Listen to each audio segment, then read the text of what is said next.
Performance comes from inside, not outside. Success is not something you pursue. Success is something you develop. You can have more than you've got because you can become more than you are.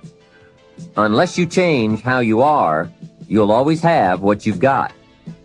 The major key to your better future is you.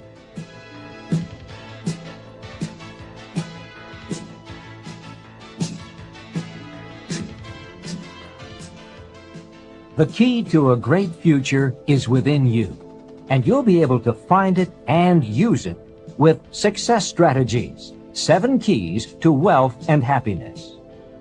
These keys will help you unlock the door to success that faces every one of us. All we have to do is use the right combination of skills and knowledge. In this exciting program, Jim Rohn will help you find the way to achieve your goals in every area of your life. You don't have to sacrifice family and friends to gain wealth and professional prestige. You just have to have the right plan. And Jim will help you map out your personal path to success, just as he's helped companies around the world reach their goals. You'll benefit from his wisdom and knowledge, gathered in a more than 25-year study of behaviors that affect performance. Jim Rohn has first-hand experience of what these behavioral factors can do. His is the story of a small-town boy made good, very good. With the help of a wise mentor to whom he'll introduce you, Jim forged his way right to the top. He'll show you how you can do the same by implementing a few key strategies. In this program, you'll hear how to choose a lifetime of achievement instead of settling for one of mediocrity. You'll discover how to develop the critical advantages that lead to major accomplishments, and you'll learn how to get more satisfaction and enjoyment out of every area of your life, whether it's financial, personal, or professional. Jim Rohn's ideas work, as his clients around the world have discovered.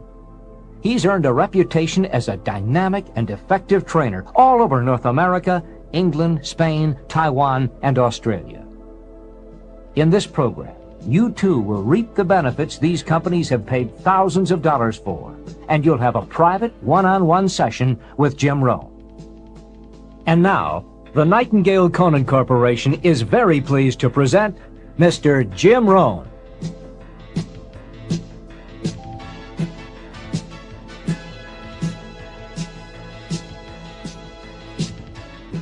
This is Jim Rohn. You're going to hear a great number of ideas as you go through the sessions on these 6 cassettes. Ideas that help successful people accomplish more of their goals, achieve certain wealth, and experience greater joy and satisfaction in their lives.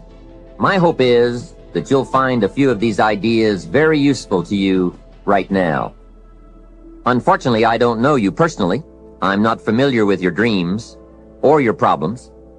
But fortunately for you, I don't need to be, because the ideas we'll be talking about on these cassettes are fundamentals to the art of winning.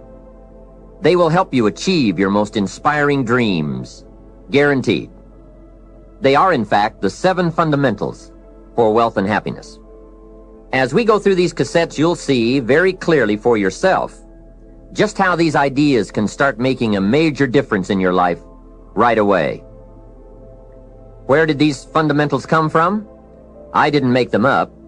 I first discovered them when I was 25 years old, at a time in my life when I needed some new ideas to help change the direction of my life. I wasn't destitute at the time, but I certainly needed some help. I guess we could all use a little help at age 25. Let me take a minute to tell you how it happened. I had gotten off to a great start in life. I was raised in farm country in Idaho, a small community of about 5,000 people, not far from the Snake River in the southwest corner of the state, a great place to grow up. In fact, my parents still live in this small farm community. My father is 82 years old, my mother 75. And they are still healthy and doing very well, as active now as they have ever been. I'm very proud of them, and they have always been a great example for me. After graduating from high school, I went to 1 year of college, and then I decided I was smart enough, so I quit, which was one of my major mistakes. Among many major mistakes I made in those early days. But I was ambitious and willing to work hard, and figured I wouldn't have any trouble getting a job, which turned out to be accurate. So with a head full of dreams and ambitions, I started my first job. About 3 years later, I got married, made lots of promises, worked hard, and a couple of years later started a family. And at age 25, I started taking a new look at my life. My weekly paycheck amounted to the grand total of $57. I was far behind on my promises, behind on my bills, and discouraged. I was far from making the progress I thought I should have made. I was willing to work hard. That was not my problem. But it was clear that it was going to take more than hard work. And I didn't want to wind up at age 60 broke, needing assistance, like so many people I saw around me, not in the richest country in the world. So what do you do to change the direction of your life? I thought, well, I should go back to school. 1 year of college doesn't look that good on an application. But now with my family starting, going back to school seemed like a tough decision. I didn't have any money to start my own business. Money was one of my problems. I always had far too much month left over at the end of the money, if you've ever been in that position. I remember one time losing $10 and I was physically ill for 2 days over a $10 bill. Some of my friends tried to be cheerful. They said, look, maybe some poor person who needed it found it. But that was not really helpful. I must admit at that time in my life, benevolence had not yet seized me. I was the person who needed to find $10, not lose 10. So that's where I was at that time in my life, behind on my dreams, and constantly wondering what I could possibly do to change my life for the better. Well, at age 25, good fortune came my way. And many times it's difficult to explain good fortune. Why do unique things happen to you when they do? I don't know. Part of that is a mystery to me. However, my good fortune was meeting a man, a very unique and successful man. His name was Mr. Earl Schoaf. When I met him, I said to myself, I would give anything to be like him. I wonder what it would take. Well, to make a long story short, this very special gentleman took a liking to me, and a few months after I met him, he hired me, and I went to work for him. I spent the next 5 years working for him in several of his businesses, and then, unfortunately, he died. But I did get to spend 5 years with this remarkable man, and the best thing he gave me during that 5 years was not a job. The best thing he gave me was the benefit of his philosophy, the fundamentals of living successfully, how to be wealthy, how to be happy. And sure enough, his ideas worked for me. So I will always be grateful for meeting someone who made a difference in how my life worked out. I am sure if Mr. Schoaf were still alive, I would have called him one more time today and thanked him for sharing the ideas and inspiration that changed my life. For many years, I shared this philosophy for wealth and happiness with my business partners and met with equally exciting results. I am primarily a businessman, not a professional public speaker. But I have been intrigued with the challenge of trying to put into words the ideas that can make a difference in how a person's life works out. And now I have the chance to share these ideas with you. I don't claim to have all the answers on how to do well, but I do have some answers that have worked extremely well for me and thousands of others. Take these ideas and edit them all you wish. You certainly don't have to buy everything any one person says. But give me a chance. If something sounds good, try it. If it doesn't make sense, discard it. Remember, don't be a follower, be a student. All the ideas we'll discuss in these cassette sessions will stem from a group of very important key concepts. I'd like to begin this session by briefly but clearly looking at each of them. These key words are very important for us to understand if we're to get maximum value from this program and add significantly to our wealth and happiness.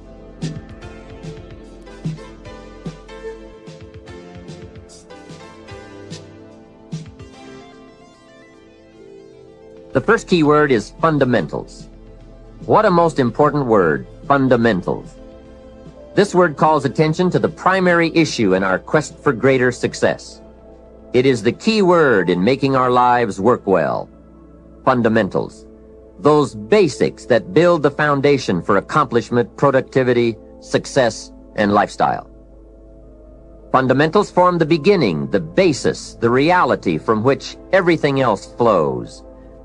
And remember, there are no new fundamentals. Fundamentals are old, well established. Beware of someone who claims to have a new fundamental. That's like someone who claims to manufacture antiques. We would have to be suspicious, right? So fundamentals, basics, they are so very important to understand and consider and practice if you wish for the good life. And may I add here, make sure you don't go looking for the exotic answers to success. Success is a very basic process. It doesn't fall out of the sky. It doesn't have any mysteries, nor does it fall into the realm of the miraculous. Success is merely a natural result that comes from the consistent operation of the practical fundamentals. As someone wisely remarked, to be successful, you don't have to do extraordinary things. Just do ordinary things extraordinarily well. Mr. Schoaf, my teacher, gave me many great phrases I'll always remember. One of them was, there are always about a half dozen things that make 80% of the difference. What a key thought, a half dozen things. Whether we are working on our health, wealth, personal goals, or professional enterprise, the difference between our ultimate success or inevitable failure lies in the degree to which we are willing to seek out, study, and to go to work on those half dozen things. For a farmer to reap a plentiful harvest in the fall, for example, the major basics are fairly obvious. Soil, seed, water, sunshine, nourishment, and care. Each fundamental being equally in need of study and attention, for together they bring about the best chance for a successful harvest. A good question to ask before undertaking any project or setting any new objective, then, is what are the most important half dozen things that will make the major difference in how it works out? So whether the enterprise is art or architecture, music or sculpture, mathematics or sports, business or farming, success or lifestyle, it's the fundamentals that count. To understand them and to practice them is to take the first intelligent step toward accomplishing your objectives and living your dreams. The second key word for us to consider is wealth. Wealth is a word that brings about a wide variety of mental images, and that is part of my purpose in these cassettes, to provoke that wide variety of mental images, for that is where the dreams are, that is where the inspiration comes from, and that is where true incentive is born. The mystery and mixture of mental image, the stuff and the staff of life. Its right use, its constant use is the way to a life unique and a life abundant. Now, to one, wealth means having enough financial substance to be able to do whatever you wish to do with your life. To another, it may mean freedom from debt, freedom from the constant claim of obligation. To yet another, it means opportunity. And to many, wealth means $1 million.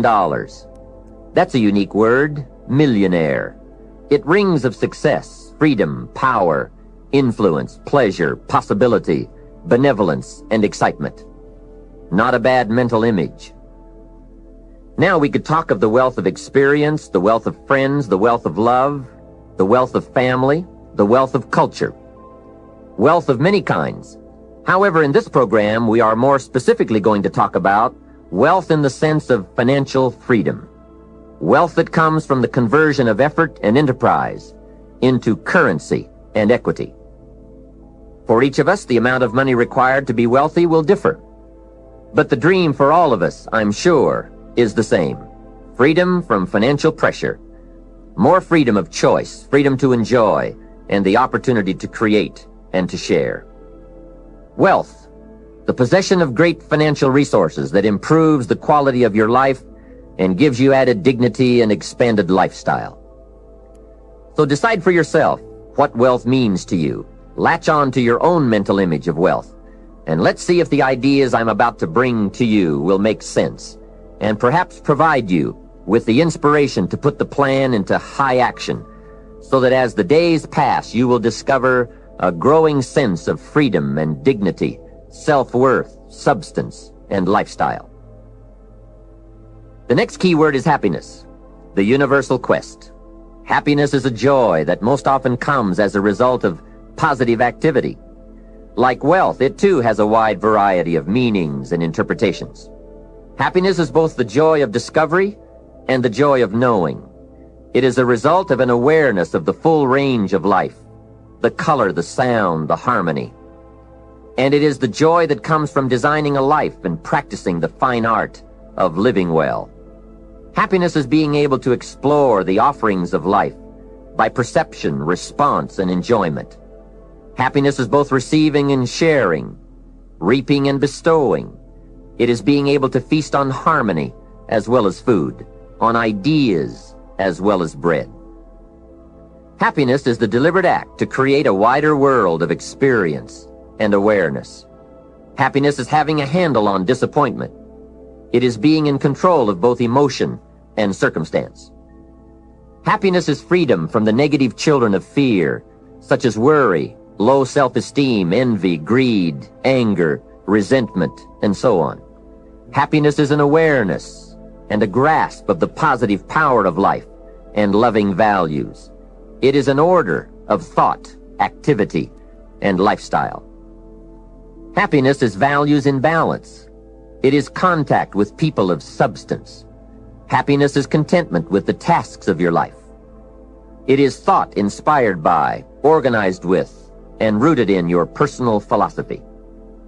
Happiness is a life well lived, in which a wide variety of experiences are deliberately captured to become an invaluable form of currency for you to spend and invest in your own better future. Happiness is activity with purpose. It's love in practice. Happiness is both a grasp of the obvious as well as an awe of the mysterious. But for most people around us, happiness seems to be either something left behind or something yet to be discovered. Like all the good things in life, happiness is elusive by nature, but not impossible to capture. A major key for bringing joy into our lives lies in the next word we shall briefly examine: discipline. If there is a magic word that stands out above all the rest, this is the one: discipline. And in this program, you'll discover how positive this word is. Discipline is the bridge between thought and accomplishment, the bridge between inspiration and value achievement, the bridge between necessity and productivity. Remember, all good things are upstream. The passing of time takes us adrifting, and drifting only brings us the negative, the disastrous, the disappointment, and the failure. Failure is not a cataclysmic event. It is not generally the result of one major incident, but rather a long list of accumulated little failings. Failing in life is failing to think today, failing to act today, failing to care, to strive, to climb, to learn, to keep trying day by day. If your goal requires that you write 10 letters today and you write only 3, you are down 7 letters. If you want to make 5 calls and you only make 1, you are down 4 on calls. If your plan calls for saving $10 today and you save none, you're down $10 today. Now the danger is looking at an undisciplined day and concluding that no great harm has been done. It doesn't seem like such a bad day. But add up these days to make a year, and then add up those years to make a lifetime, and perhaps you can now see how repeating today's small failures can easily turn your life into a major disaster. Success, on the other hand, is just the same process in reverse.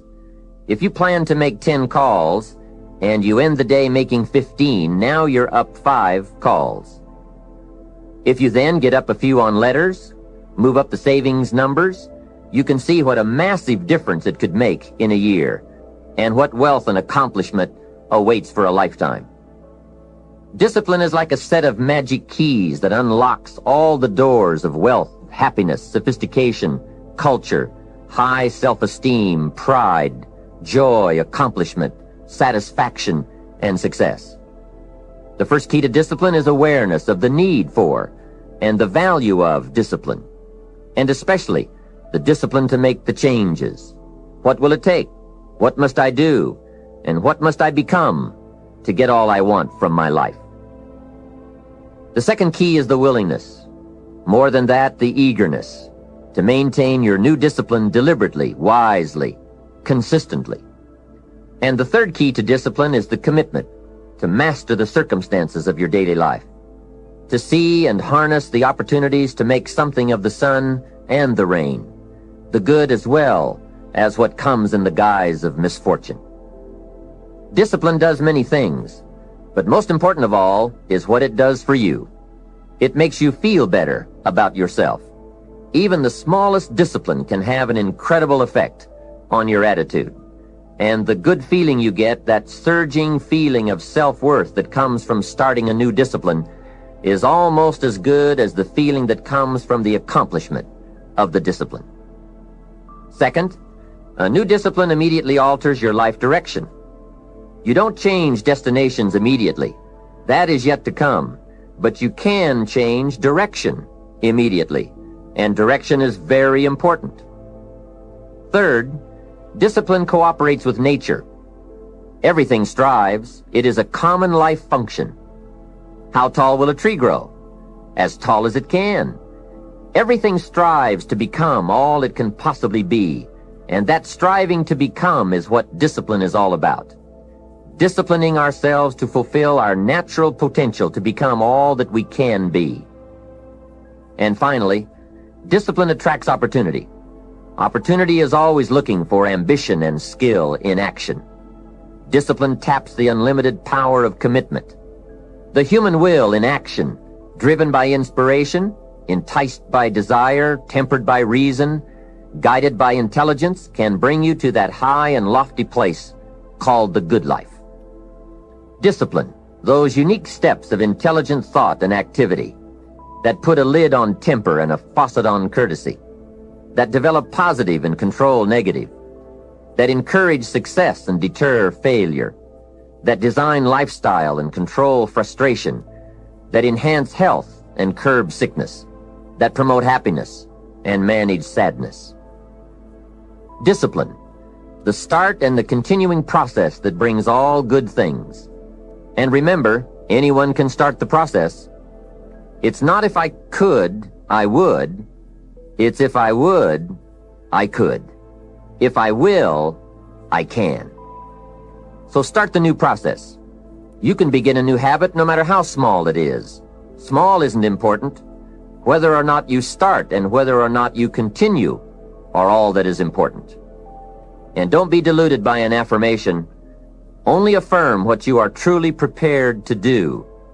Many of us delude ourselves with our words into believing that we're making changes and making progress, when in fact our daily activity is taking us in the exact opposite direction of our affirmations. Why would you walk in the opposite direction of your dreams? The man dreams of wealth and walks daily towards certain financial disaster. The man wishes for happiness and thinks the thoughts and commits the acts that take him to certain despair.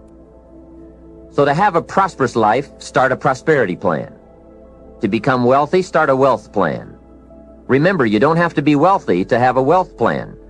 A person with no means can have a rich plan. If you are ill, start a health plan. If you don't have energy, start an energy plan. If you don't feel good, start a feel-good plan. If you're not smart, start a smart plan. If you can't, start a can plan. If you haven't, start a have plan. Anyone can.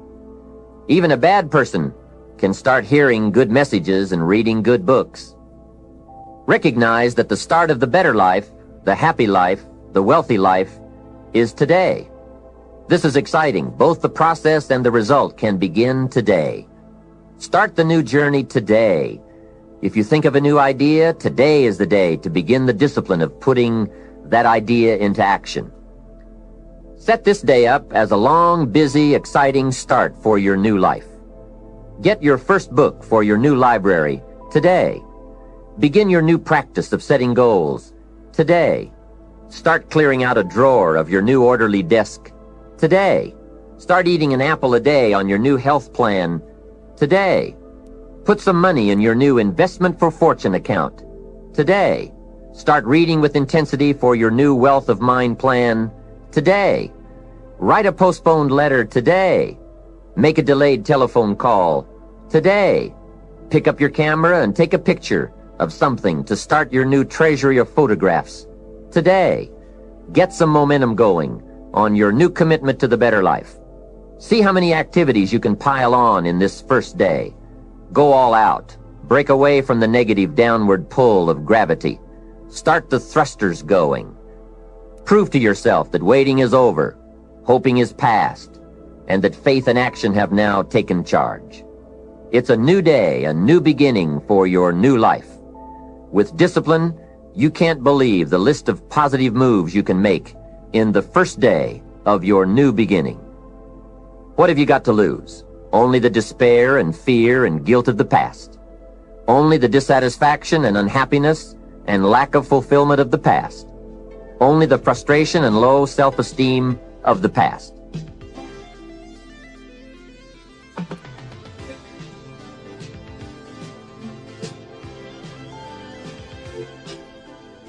Take great pleasure in assisting in your own new birth, no matter how successful you may already be.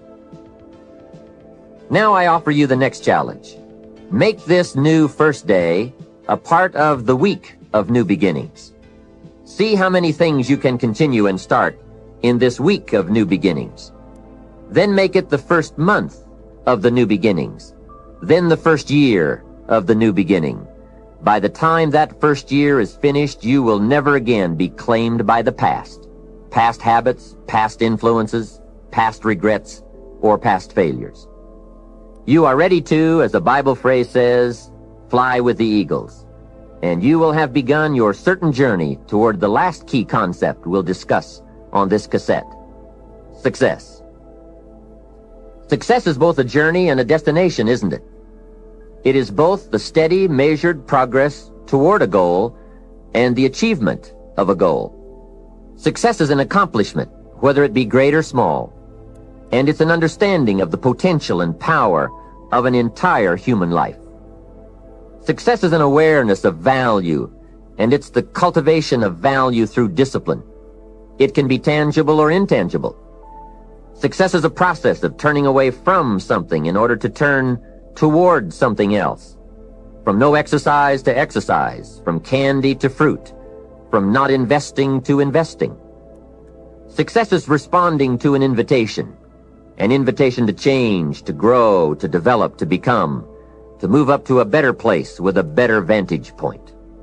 But most of all, success is making your life what you want it to be, considering all the possibilities, considering all the examples. What do you want for your life? That is the big question.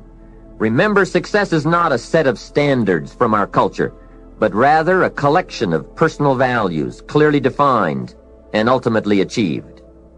Success is your better life for you, the design you give it, the dreams you accomplish. Making your life what you want it to be for you, that is success. All right. With that overview of some of the key concepts we'll explore in this program, let's begin the further development of your success by looking at the art of properly selecting and setting goals. I think you'll hear a couple of thoughts you've never heard before. Of all the things that changed my life for the better most quickly, it was learning how to set goals. And mastering this unique process can have a powerful effect on your life too. One morning at breakfast, shortly after I met Mr. Schoaf, he asked me if he could see my current list of goals. He said, "Let me see your list of goals, and let's go over them and talk about them. Maybe that's the best way I can help you right now." And I said, "I don't have a list." He said, "Well, is it out in the car or at home somewhere?" I said, "No, sir. I don't have a list anywhere." He said, "Well, young man, that's where we better start." Then he added, "If you don't have a list of your goals, I can guess your bank balance within a few $100s. Which he did, and that got my attention. I said, "You mean that if I had a list of goals, that would change my bank balance?" He said, drastically. That day I became a student of how to set goals. And sure enough, when I learned how, my whole life changed. My income, my bank account, my personality, my lifestyle, my accomplishments. So I'd like to share with you the best I have learned and practiced on goal setting. First of all, I'd like to say that we are all affected by 5 factors. The first is environment. The second is events. The third is knowledge. The fourth is results. And the fifth, and often overlooked factor that affects our lives is our view of the future. Our dreams. I won't get into all of these influences here, but let me concentrate on the fifth one. Dreams. Of all these 5 influences, make sure your dreams are the greatest influence on your daily decisions and activities. Put another way, make sure that the greatest pull on you is the pull of the future. For your dreams to greatly influence you, for the future to pull you, your future must be well planned. There are 2 ways to face the future. One is with apprehension, the other with anticipation. Guess how many people face the future with apprehension? Why? They don't have it well designed. And without really thinking about it, they have probably bought someone else's view of how to live.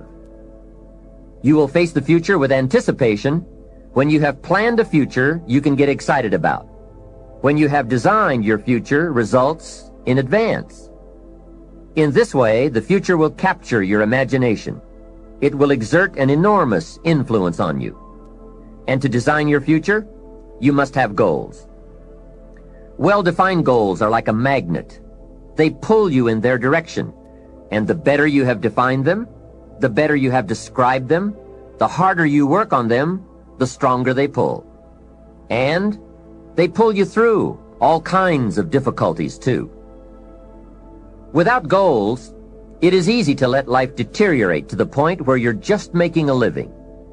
It is not difficult to get trapped by economic necessity and settle for existence rather than substance. We all have a choice. We can either make a living or design a life. Mr. Shove said to me, I don't think your current bank balance is a true indicator of your level of intelligence. I was happy to hear that. He said, I think you have plenty of talent and ability, and that you're much smarter than your bank balance indicates. And that turned out to be true. I was much smarter. My question to him was, then why isn't my bank balance bigger? And he said, you don't have enough reasons for accomplishing great things. If you had enough reasons, you could do incredible things. You have enough intelligence, but not enough reasons. That's the key. If you had enough reasons. In my years of study, I've also discovered this. Reasons come first, and answers come second. Life has a strange way of hiding all the answers and disclosing them only to people who have been inspired to look for them, who have reasons to look for them. Put another way, when you know what you want, and you want it badly enough, you will find ways to get it. The answers, the methods, the solutions will become evident to you. Hey, what if you had to be rich? Are there any books and tapes on the subject? The answer is yes. There are plenty of good ones. But if you don't have to be rich, you probably won't read the books or listen to the tapes. What drives us to find the answers is necessity. So work on your reasons first, answer second. Now, what are some of the reasons for doing well? It varies from person to person. I'm sure that if you did a little soul searching, you could come up with a fairly strong list of reasons why you want to accomplish great things. There are personal reasons, sometimes uniquely personal reasons. Some people do well for the recognition. Some do well because of the way it makes them feel. They love the feeling of being a winner. That's one of the best reasons. I have some millionaire friends who keep working 10 to 12 hours a day, making more millions. And it's not because they need the money. It's because of the joy, pleasure, and satisfaction that come to them from being constant winners. To them, money is not their main drive. It's not the money. It's the journey. Once in a while, someone says to me, if I had $1 million, I'd never work another day in my life. Hey, that's probably why the good Lord sees to it that he doesn't get his million. Because he just quit. Family is another reason, or motivator for doing well. Some people do extremely well because of other people. And that's a powerful reason.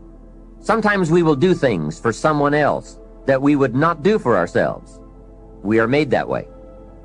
I met a man who once said to me, Mr. Rohn, to do everything I want to do around the world with my family, I need at least $250,000 a year. I thought, incredible. Could a man's family affect him that much? And the answer is, of course. How fortunate are the people who find themselves greatly affected by someone else. It's powerful. Benevolence, the desire to share, can be a powerful reason for wanting to achieve. Some people do extremely well gathering up resources, so they can then be benefactors. When Andrew Carnegie, the great steel magnate, died, his desk was opened, and in one of the desk drawers was found a slip of paper. On that slip of paper, Mr. Carnegie had written his goal for his life, and he wrote it when he was in his 20s. On that slip of paper he had written, I'm going to spend the first half of my life accumulating money. I'm going to spend the last half of my life giving it all away. That's terrific. He was so inspired by that goal that during the first half of his life he accumulated $450 million. And during the last half of his life, he gave it all away. How powerful.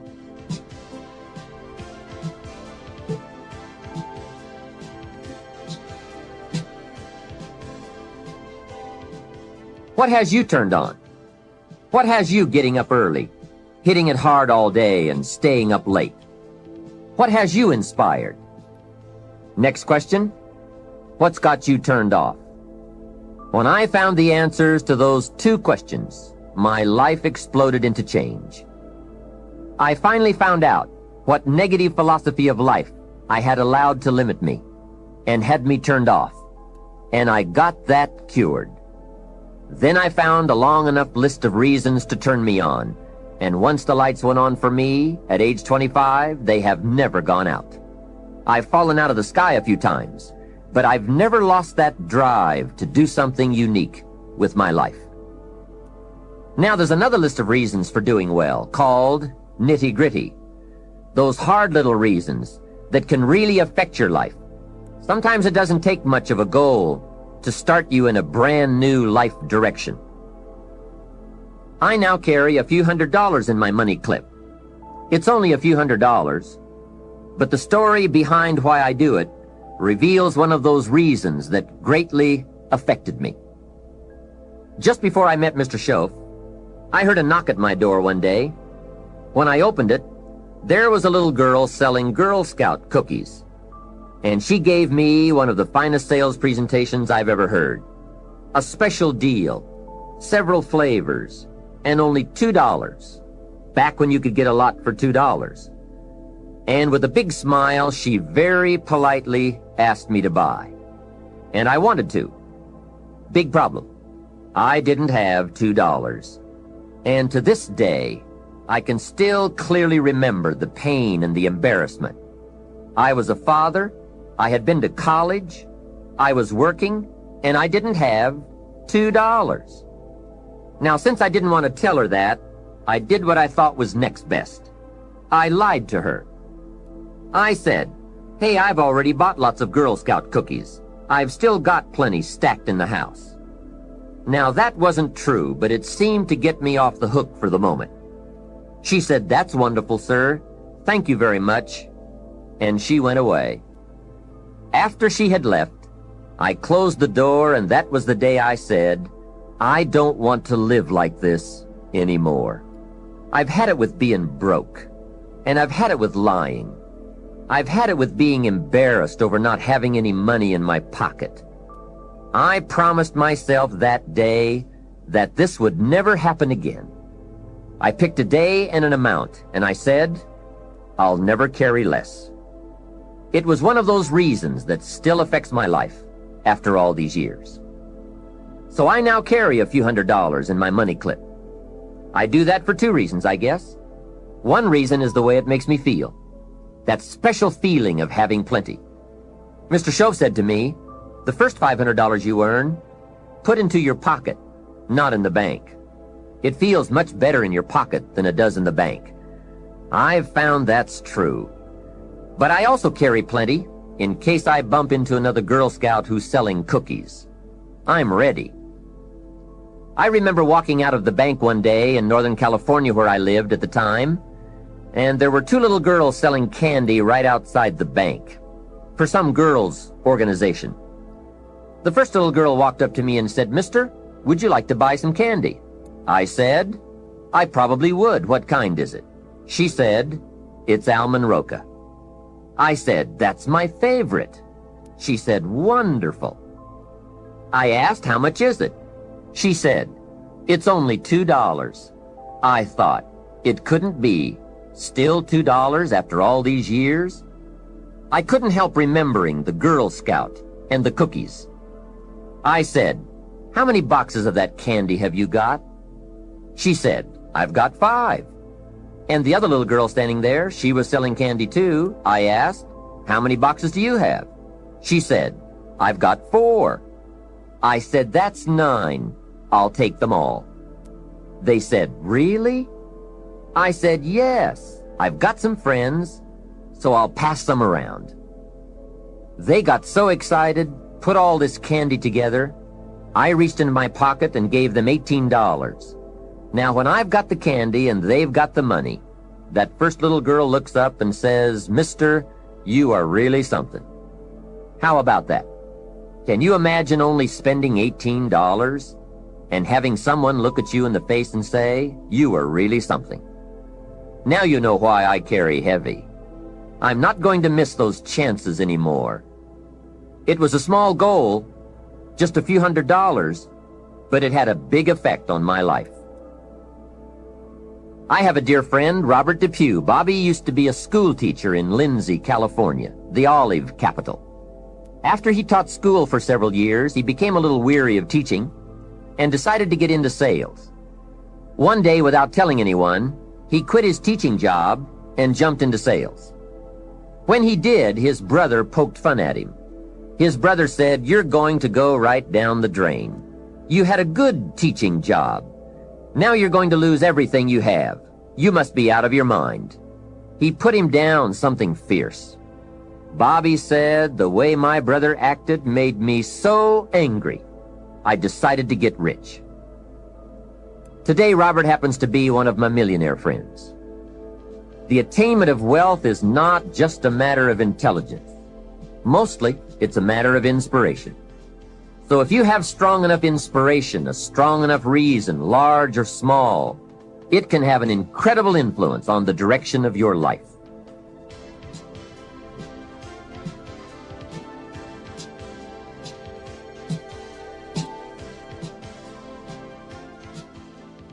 Now we're going to take some time to actually start designing the next 10 years of your life. We're going to start setting your goals. Goal setting is one of the most important skills to develop if you want to design your future. I'm going to give you enough homework not only to keep you busy for the rest of your life, but also to help you create the kind of life you may have always dreamed about living, but never believed possible. So let's get on with it. The sooner you exert the discipline, the sooner you will be enjoying the results. Once the results start to come, believe me, you won't mind the hard work and discipline it's going to take. Now, get a sheet of paper, and at the top of it, write the words, long-range goals. I'm going to ask you some questions, and I want you to jot down the answers.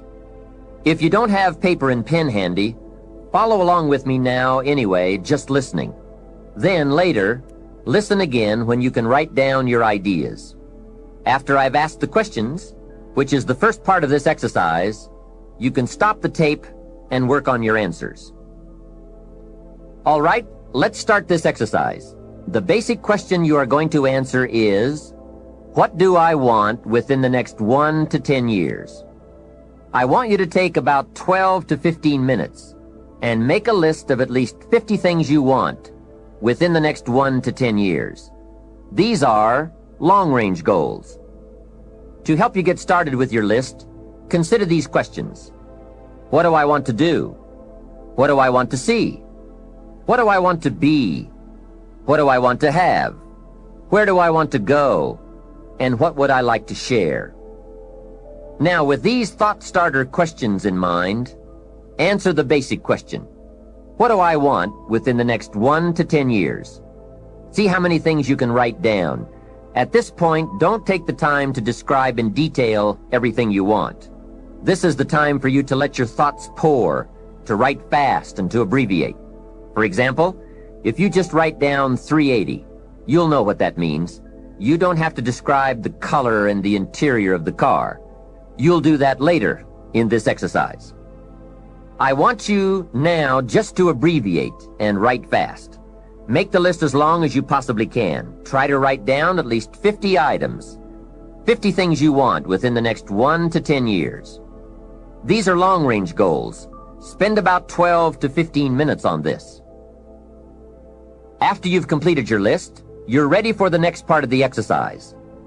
Go through your list, and next to the things you think you can accomplish or acquire a year from now, write a number 1. Next to the things you think it will take 3 years to realize, write a 3.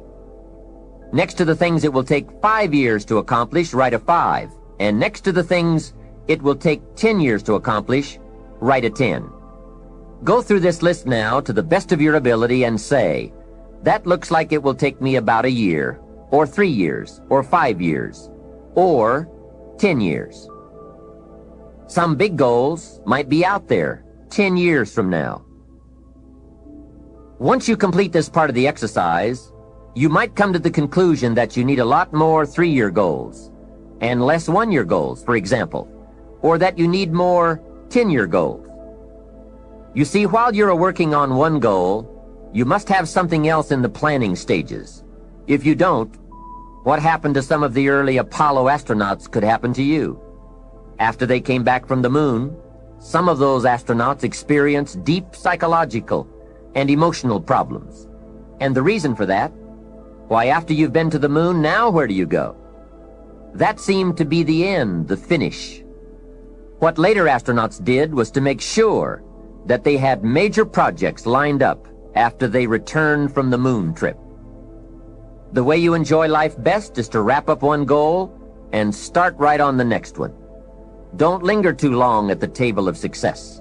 The only way to enjoy another meal is to get hungry. Another thing to check for on your list is that you have included goals for each of these 3 important categories. First, make sure you've listed your economic goals, your goals for income, profits, and productivity.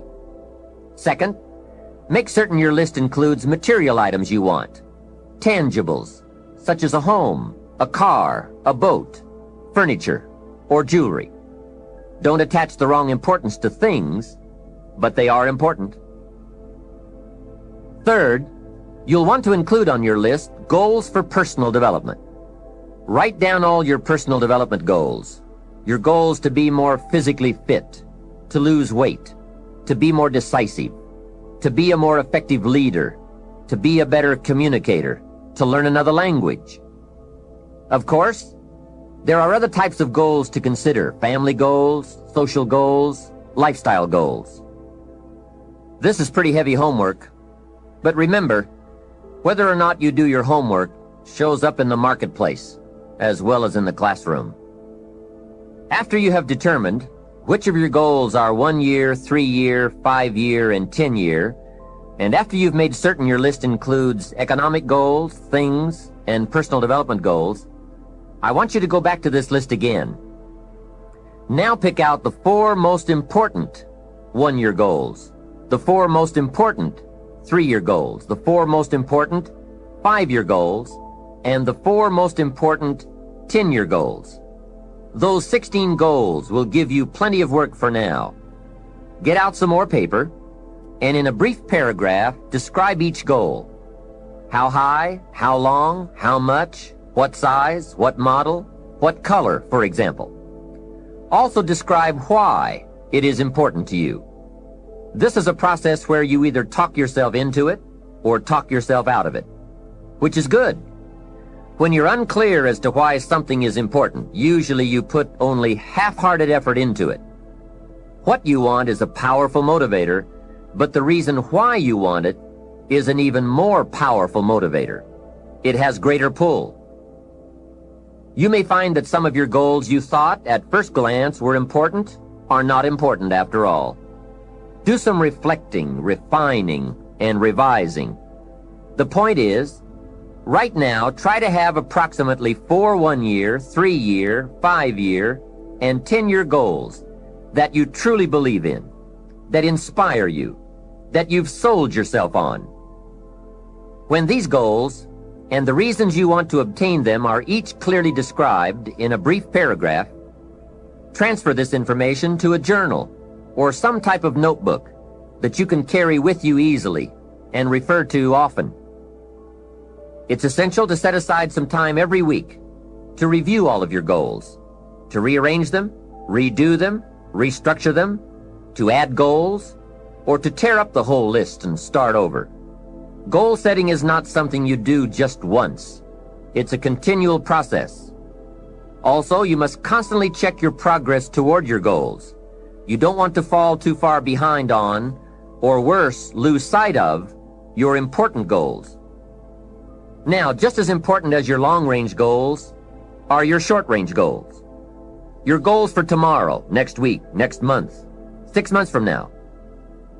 These are goals you can accomplish within the next year, the immediate future. We call these goals confidence builders. When you work hard, burn the midnight oil, and accomplish these little things, it builds your confidence to go for your long-range goals. Write down in your notebook or journal all the little things you would like to have or accomplish in the next year.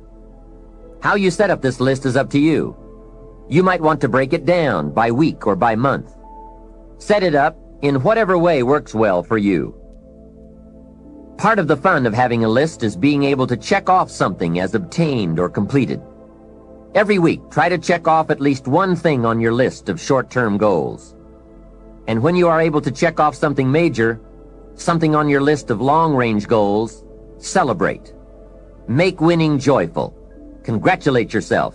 It is very important to celebrate progress. We grow from two experiences. One is the joy of winning, and the other is the pain of losing. Here's what that also means. Make losing painful. Put it on yourself. If you set something up, fooled around, didn't pull it off, put it on yourself. And get around people who will help in this area. Hey, don't join an easy crowd. Go where the expectations are high, where the pressure to perform is high. It's how we grow. I'm certain that part of the reason why people let goal setting slide is because it is a lot of work. As I said, you'll be constantly revising your lists of short-range and long-range goals, rearranging them, refining them, redesigning them, establishing different priorities, adding new goals, perhaps deleting others. It's interesting that so many people work hard on their jobs, but they don't work hard on their futures. They let that slide. Some people live such mediocre lives that at the end of the day, they don't know whether they're winning or losing. They just go through life with their fingers crossed. I know most people don't make definite plans, but don't let that be you. The guy says, well, you work where I work, but the time you get home, it's late.